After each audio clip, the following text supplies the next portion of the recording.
আসসালামু আলাইকুম, আমি মোহাম্মদ কারিম আরেকটা ভিডিও নিয়ে আসলাম। তো দেখেন আমাদের 22টি এলাকার পরিস্থিতি। 22টি এলাকা তলিয়ে গেছে, পানির নিচে সমুদ্র হয়ে গেছে। আজকে খুব বৃষ্টি হয়েছে অনেকক্ষণ, প্রায় 3-4 ঘন্টা।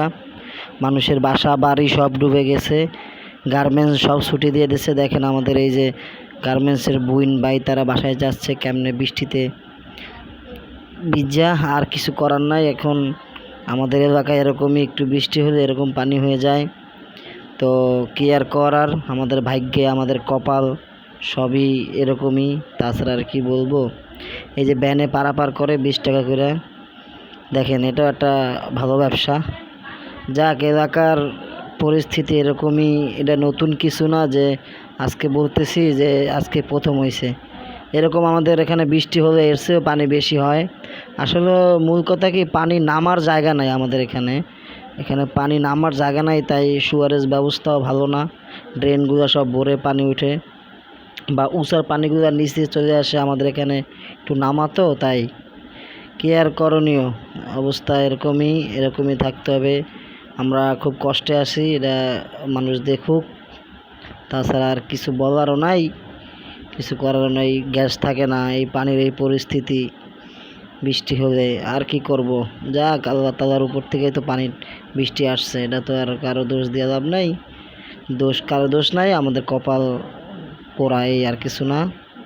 মানুষের বাসায় বাসায় পানি উঠছে, অনেকে কষ্ট করতেছে। এই যে যাদের ছুটি হয়েছে গার্মেন্টস দেখেন আসতেছে, আরও পানি ওদিকে আরও বেশি, এখানে তো অল্প, ওদিকে নামায় আরও বেশি পানি, ওদিকে তো কোমরের উপরে পানি। কি আর করার, কিছু করার নাই, এভাবে জীবনযাপন পার করতে হবে আমাদের, কিচ্ছু করার নাই আমাদের। আর ভিডিওটা ভালো লাগে শেয়ার করে দিবেন, এটার জন্যই বললাম। এই যে সবাই দেখুক আমাদের এলাকার অবস্থা, আজকে বলে শেষ করলাম এখানে, আর কি করব। নদীরে তুই ভাঙলি আমার ঘর, তোর কিনারে থাকতাম তুই করলি আমায় পর। নদীরে তুই ভাঙলি আমার ঘর, তোর কিনারে থাকতাম তুই করলি আমায় পর।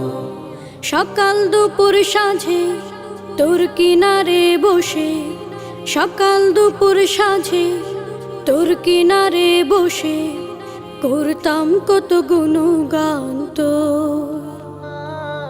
ভাঙলি আমার ঘর, তুই করলি আমায় পর। ভাঙলি আমার ঘর, তুই করলি আমায় পর। তোর কিনারের মাটি দিয়ে বাঁধা ছিল ঘর, ভাবিনি কখনো তুই